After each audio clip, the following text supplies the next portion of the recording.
2/8/2022 के साकार अनमोल धारणा युक्त मधुर महावाक्य हैं, जिसमें बाबा ने कहा है पढ़ाई का सिमरन करना है। कहते भी हैं सिमर सिमर सुख पाओ।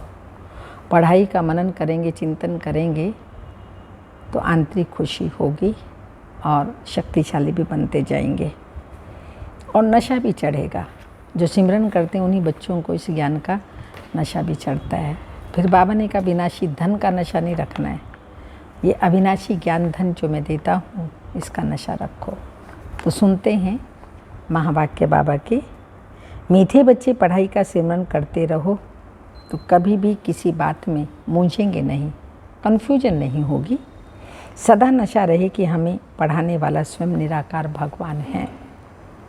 क्वेश्चन है, इन ज्ञान रत्नों का अविनाशी नशा किन बच्चों को रह सकता है? आंसर, जो गरीब बच्चे हैं। गरीब बच्चे ही बाप द्वारा पदम पति बनते हैं, वो माला में पिरोए जाते हैं। साहूकारों को तो अपने विनाशी धन का नशा रहता है। बाबा को इस समय करोड़पति बच्चे नहीं चाहिए। गरीब बच्चों की पाई पाई से ही स्वर्ग की स्थापना होती है, क्योंकि गरीबों को ही साहूकार बनाना है। गीत इस पाप की दुनिया से। ओम शांति। मीठे मीठे बाप दादा के बच्चे जानते हैं कि हम अभी ऐसी जगह चल रहे हैं जहाँ दुख का नाम निशान ही नहीं, जिसका नाम ही है सुख धाम। हम उस सुख धाम स्वर्ग के मालिक थे। सुख धाम में तो सतयुग ही था, देवी देवताओं का राज्य था। अभी जो तुम ब्राह्मण बने हो तो तुम हो मुख वंशावली ब्राह्मण। तुम लिखते भी हो शिव बाबा केयर ऑफ ब्रह्मा कुमारीज। यह भी तुम अभी जानते हो बरोबर हमारी चढ़ती कला है। चढ़ती कला और उतरती कला को तुम बच्चों ने अच्छी तरह समझा है। तुम यह भी समझते हो भारत जब चढ़ती कला में था तब उन्हों को देवी देवता कहते थे। अभी उतरती कला में हैं, इसलिए उन्हें देवी देवता नहीं कह सकते। अभी अपने को मनुष्य समझते हैं। मंदिरों में जाकर देवी देवताओं के आगे माथा टेकते हैं, समझते हैं यह होकर गए हैं। कब ये नहीं जानते। तुम किसी को भी समझा सकते हो क्राइस्ट से 3000 वर्ष पहले भारत स्वर्ग था। तुम बच्चे समझ गए हो कि चक्र को अब फिरना ही है, पतित दुनिया को पावन बनना ही है। अभी तुम बच्चों की बुद्धि में है हम बाप द्वारा मनुष्य को देवता बना रहे हैं। बाप पढ़ाते हैं ये नशा चढ़ना चाहिए। बाबा भगवान हमें पढ़ाते हैं ये नशा चढ़ना चाहिए। गाया भी हुआ है भगवानों वाच्य, मैं तुमको राजयोग सिखाता हूँ। सिर्फ यह भूल कर दी है जो बाप के बदले बच्चे का नाम डाल दिया है। इस भूल को भी तुम बच्चे ही समझते हो और कोई समझते नहीं। अभी तुम बच्चों की बुद्धि में आया है कि हम फिर से अपनी शांति धाम से सुख धाम जाने के लिए पावन बन रहे हैं। गाते भी हैं हे पतित पावन आओ। पतित पावन को गॉड फादर कहेंगे। पतित पावन तो गॉड फादर ही ठहरा, कृष्ण को तो कह नहीं सकते हैं। ये बुद्धि में सिमरन करते रहना है। कृष्ण सिर्फ पावन है, पतित को पावन बनाए ये हम श्री कृष्ण को नहीं कह सकते। स्कूल में बच्चों की बुद्धि में पढ़ाई का सिमरन चलता है ना, तुम भी अगर ये सिमरन करते रहेंगे तो कभी भी मूंझेंगे नहीं। जानते हो अब हमारी चढ़ती कला है। सेकंड में जीवन मुक्ति भी गाई हुई है।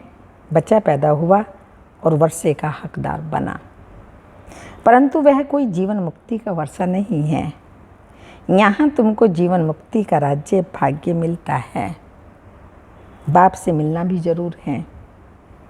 यह भी जानते हो बेहद के बाप से भारत को बेहद का वर्षा मिला था।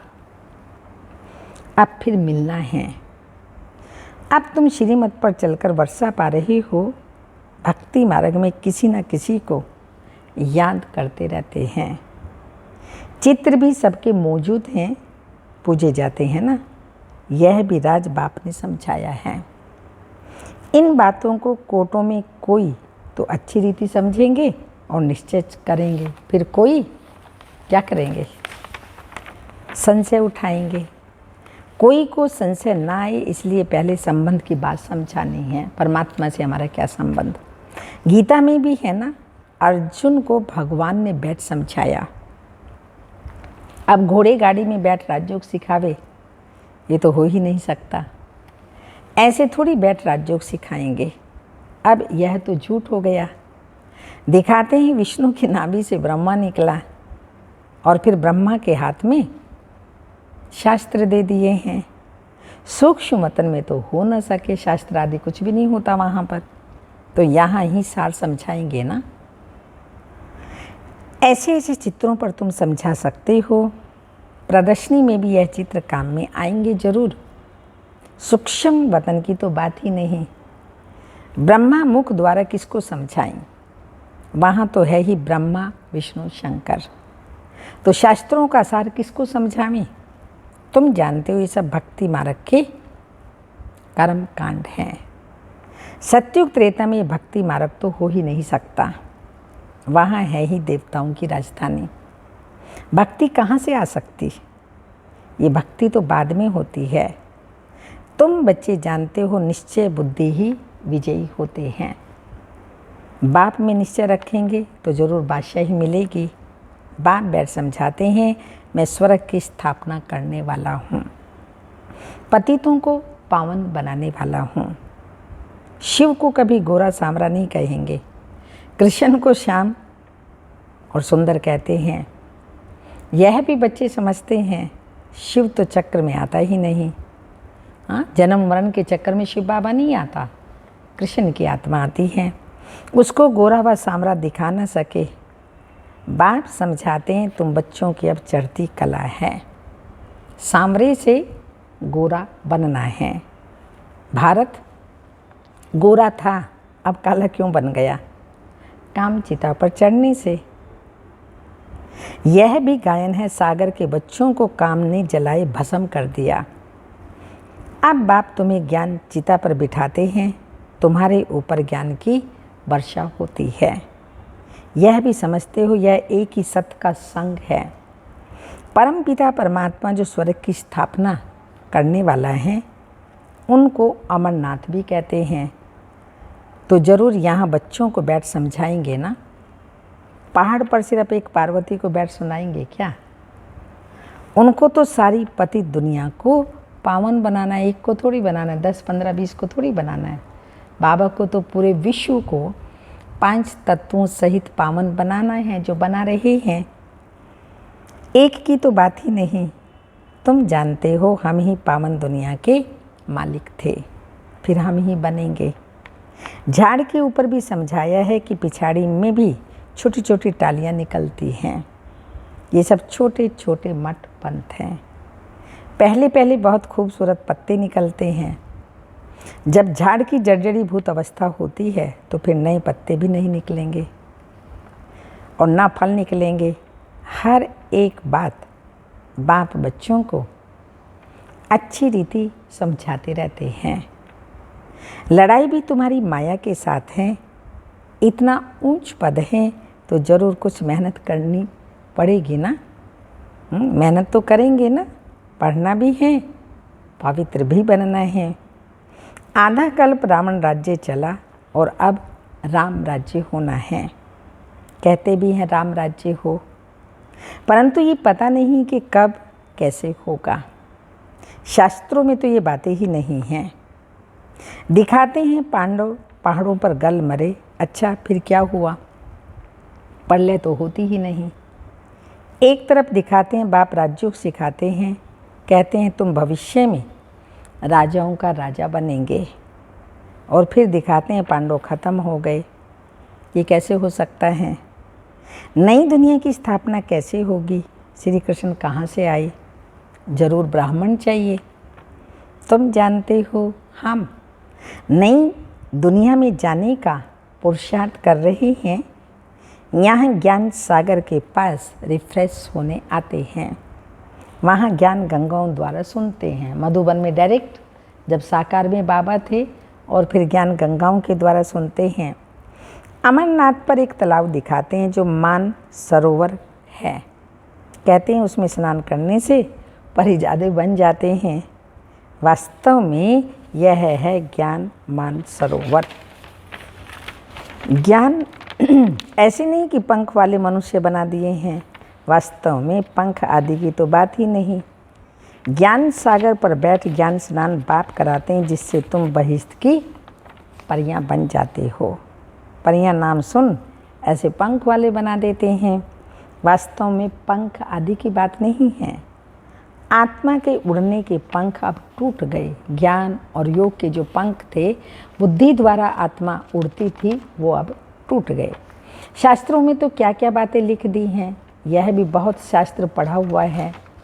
इनको भी बाप कहते हैं तुम अपने जन्मों को नहीं जानते। मैं तुम्हारे बहुत जन्मों के अंत के जन्म में प्रवेश करता हूँ। कृष्ण तो है ही सतयुग का पहला जन्म। कृष्ण का सतयुग का पहला जन्म स्वयंवर के बाद, हाँ, फिर लक्ष्मी नारायण बन जाते हैं। तो जो श्री नारायण था वह बहुत जन्मों के अंत में अब साधारण है। फिर जरूर उनके ही तन में आना पड़े। कहीं कहते भगवान पति दुनिया में कैसे आएंगे। ना समझने के कारण श्री कृष्ण का नाम डाल दिया, जो सबसे पावन है। परंतु श्री कृष्ण को सब भगवान मानेंगे नहीं। भगवान तो है ही निराकार।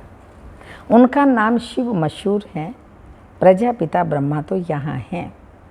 सूक्ष्म वतन में तो ब्रह्मा विष्णु शंकर हैं। यह भी अच्छी रीति समझाना चाहिए। धारणा बहुत अच्छी चाहिए। आपस में एक दो को ये याद दिलाना चाहिए। क्या कि बाबा को याद करते हो, 84 के चक्र को याद करते हो, अब घर जाते हो। ये पुरानी दुनिया, पुराना वस्त्र सब त्याग करना है। अभी हम नई दुनिया के लिए तैयार हो रहे हैं। पुरानी दुनिया का नशा नहीं रहता। यह है अविनाशी ज्ञान रत्नों का नशा। वो नशा टूटना मुश्किल होता है। गरीबों का नशा टूट जाता है। तो बाप कहते हैं मैं हूँ ही गरीब निवाज।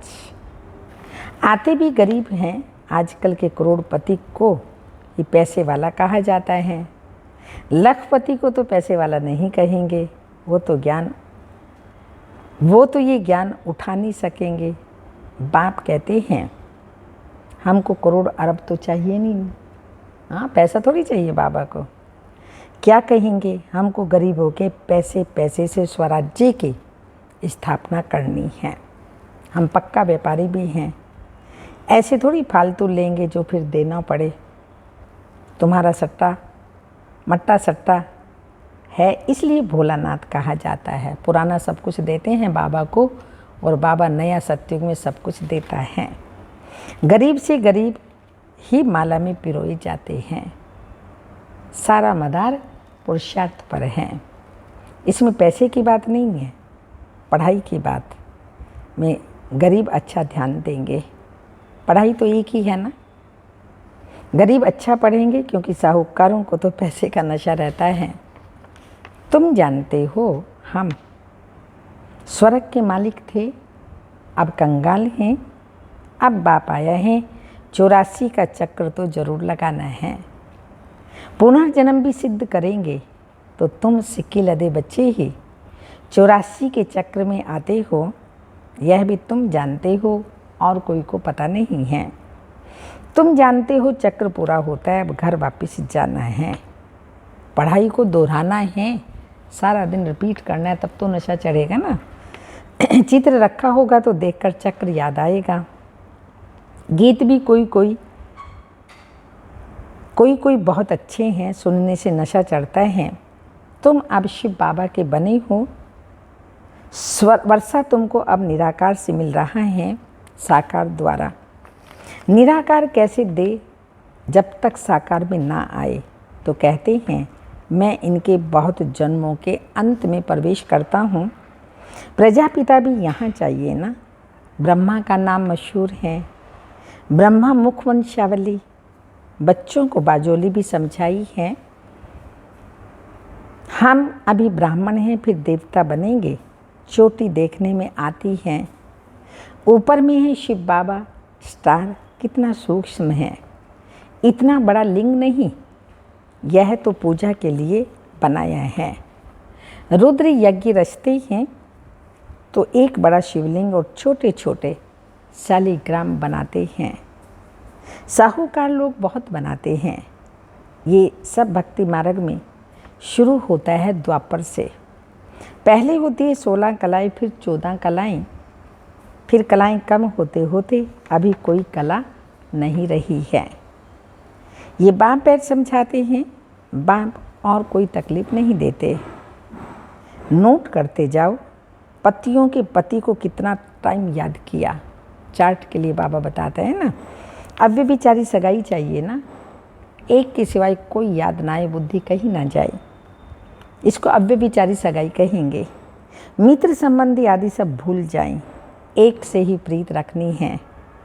इस विषय सागर से क्षीर सागर में जाना है।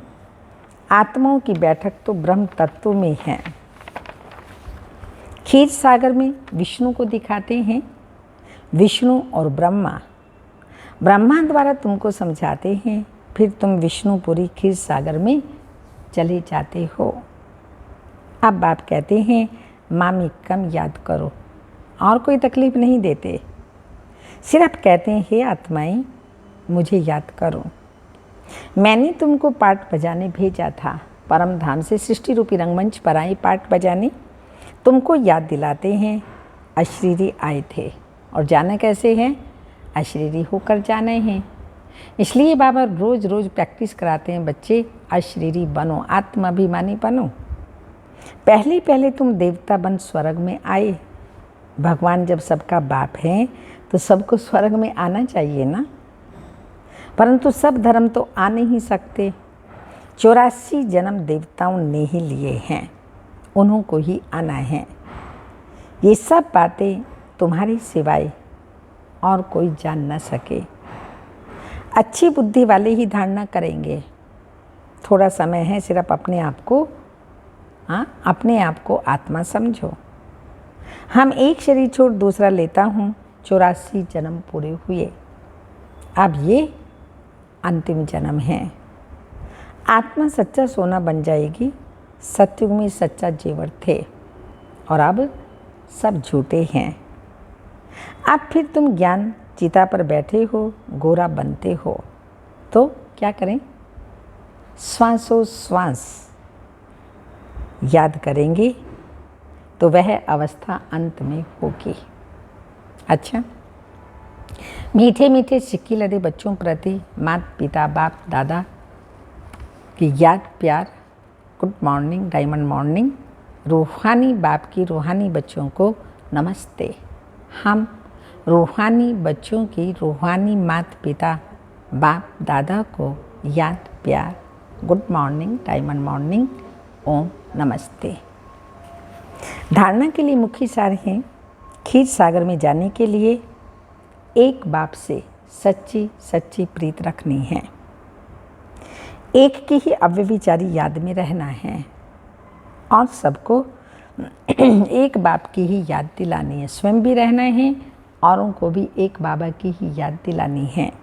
सेकंड पॉइंट, विनाशी धन का नशा नहीं रखना है।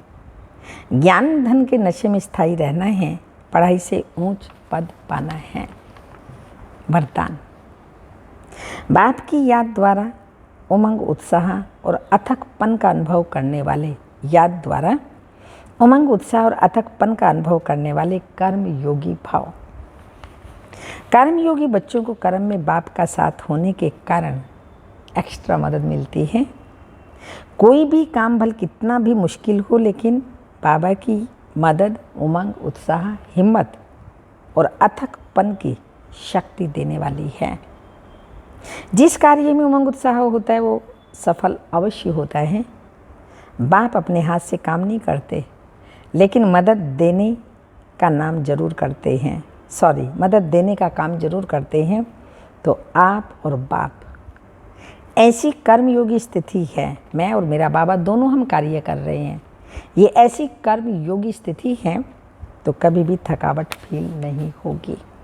स्लोगन, मेरे में ही आकर्षण होती है, मेरा मेरा मेरा मेरा, इसलिए मेरे को तेरे में परिवर्तन कर दो। मेरा कुछ नहीं, सब कुछ किसका? बाबा का है। अमृत वेले की पॉइंट है, सोने से पहले बाप दादा को सारे दिन का पोता मिल ना देने से नुकसान। अमृत वेले से लेकर रात्रि तक क्या मैंने किया, कितना बाबा को याद किया, कितना औरों को सुख दिया, आदि आदि, ये सब पोता मिल बाबा को दे करके सोएंगे तो फायदा होगा, नहीं तो नुकसान। याद रखना, अगर किसी के प्रति भी स्वप्न मात्र लगाव हो, स्वार्थ हो, तो स्वप्न में भी समाप्त कर देना। कई कहते हैं हम कर्म में नहीं आते, लेकिन स्वप्न आते हैं। लेकिन अगर कोई व्यर्थ व विकारी स्वप्न लगाव का स्वप्न आता है तो अवश्य सोने के पहले आप अलवेलेपन में सोए। कई कहते हैं कि सारे दिन में मेरा कोई संकल्प तो चला ही नहीं, कुछ हुआ ही नहीं, फिर भी स्वप्न आ गया, तो चेक करो। सोने समय बाप दादा को सारे दिन का पोता मेल देकर खाली बुद्धि हो करके फिर नींद की। ऐसे नहीं कि थके हुए आए और बिस्तर पर गए और सो गए, ये अलबेलापन है। अच्छा, ओम शांति।